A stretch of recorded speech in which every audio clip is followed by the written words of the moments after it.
அன்பர்களே, இன்று ஏகாதசி. போலூர் சம்பத்கிரி ஸ்ரீ லக்ஷ்மி நரசிம்மர் திருக்கோவிலுக்கு செல்கிறோம். இத்திருக்கோவில் திருவண்ணாமலை மாவட்டம் போலூர் நகரில் அமைந்துள்ள சம்பத்கிரி மலையில் அமைந்துள்ளது. ஆதியில் போலூர் புலஸ்தியர் தவம் செய்தமையினால் புலஸ்தியபுரம் என பெற்றது. சம்பத் என்றால் பொருள். சம்பத் மலைக்கு அருகில் இருக்கும் ஊர் என்பதனால் இது பொருளூர் என பெற்றது. அது மருவி இன்று போலூர் என ஆயிற்று. ஸ்ரீ ஞானானந்தகிரி சுவாமிகள், ஸ்ரீ ஹரிதாஸ் சுவாமிகள், இசை மேதை அச்சுதாசர், வெட்டவெளி சுவாமிகள் போன்ற பல ஞானிகள் இங்கு வந்து வழிபட்டுள்ளனர். சம்பத்கிரியில் புலஸ்தியர், பௌலஸ்தியர் இருவரும் திருமாலை எண்ணி தவம் செய்தனர். அதன் பலனாக ஒரு மாம்பழம் கிடைத்தது. அதை பங்கிடும் போட்டியில் பௌலஸ்தியரின் 2 கரங்களும் சிதைந்தன. அவர் ஒரு மண்டலம் சேயாற்றில் நீராடி சம்பத்கிரியை வலம் வந்து நரசிம்மரை வழிபட்டார். நிறைவு நாளில் அவர் சேயாற்றில் மூழ்கி எழுந்ததும் சிதைந்த கரங்கள் மீண்டன. அந்த கரங்களில் நரசிம்ம விக்கிரகம் கிடைத்தது. அதை ஊருக்குள்ளே பிரதிஷ்டை செய்து கோவில் எழுப்பினார்கள். மலை மேல் உள்ள கோவில் மிக பழமையானது. ஆதியில் மலை உச்சியில் கல் உடைக்கும் போது ஓரிடத்தில் உளிப்பட்டு இரத்தம் பீரிட்டது.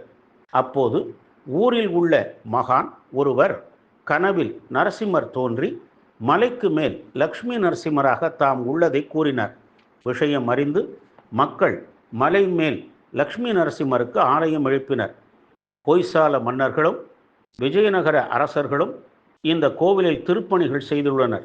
விஜயநகர வம்சத்தில் வந்த ஓசூர் சீனிவாசராவ் இங்கு உற்சவ நரசிம்மரோடு ஸ்ரீதேவி பூதேவி விக்கிரகங்களையும் ஸ்தாபித்தார். அத்துடன் பாமாருக்மிணி சமேத ஸ்ரீ வேணுகோபால சுவாமியையும் நிறுவினார். 850 படிகளை கொண்ட சம்பத்கிரி அடிவாரத்திலே ஆஞ்சநேயர் சன்னதி உள்ளது. மலையில் 2 குளிர் சுனைகள் உள்ளன. மலை கோவில் கருவறையில் சுயம்பு வடிவில் நரசிம்மர் தெற்கு நோக்கி அருள் பாலிக்கிறார். அவர் திருமுன் லக்ஷ்மி நரசிம்மர் உள்ளார்.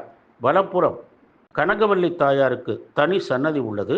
மலை மீது பிரம்ம தீர்த்தமும் கீழே புலஸ்திய தீர்த்தமும் சேயாரும் உள்ளன. சுவாதி நட்சத்திர நாள், மாதப்பிறப்பு, ஏகாதசி, திருவோணம், புனர்பூசம், ரோகிணி நாட்கள், பஞ்சமி திதி ஆகிய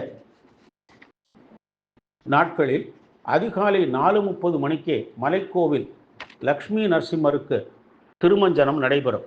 அன்று காலை 4:30 மணிக்கே கோவில் திறக்கப்படும். சித்திரை வருஷப்பிறப்பு, படிவிழா, வைகாசி பெருந்திருவிழா, கிருஷ்ண ஜெயந்தி, புரட்டாசி சனிக்கிழமைகள், வைகுண்ட ஏகாதசி, அனுமத் ஜெயந்தி போன்றவை இங்கு விழா நாட்களாகும். கீழே உள்ள கோவிலிலும் அனைத்து விழாக்களும் சிறப்பாக நடைபெறுகின்றன. சித்ரா பௌர்ணமி என்று கீழ்கோவிலில் ஸ்ரீதேவி பூதேவி சமேத நரசிம்மருக்கு சிறப்பு அபிஷேக ஆராதனைகள் நடைபெறும். தொடர்ந்து சுவாமி 5 கிலோமீட்டர் தொலைவில் உள்ள கரைப்பூண்டிக்கு எழுந்துருளி தீர்த்தவாரி நடைபெறும். பிரதோஷ நாட்களில் மேல் கோவில் கீழ்கோவில்களில் நரசிம்மருக்கு சிறப்பு அபிஷேக ஆராதனைகள் நடைபெறும். அன்று சுவாமிக்கு துளசி மாலை சாற்றி பானகம் மற்றும் வெல்லத்தால் ஆகிய பட்சணங்களை நிவேதனம் செய்து கிரிவலம் வந்து வழிபட்டால் நினைத்தவை நிறைவேறும். திருமணப்பேறு, மகப்பேறு கிடைக்கும். வேலைவாய்ப்பும் உண்டாகும். சம்பத்கிரி நரசிம்மருக்கு நிவேதனம் செய்யப்படும் பானகம் பிணிகள் தீர்க்கும் மருந்தாகும். சகல சம்பத்துகளையும் அருளும் போலூர் சம்பத்கிரி ஸ்ரீ லக்ஷ்மி நரசிம்மரை வழிபட்டு நற்பேறு பெறுவோமாக. ஓம் ஸ்ரீ நரசிம்மாய நமஹா.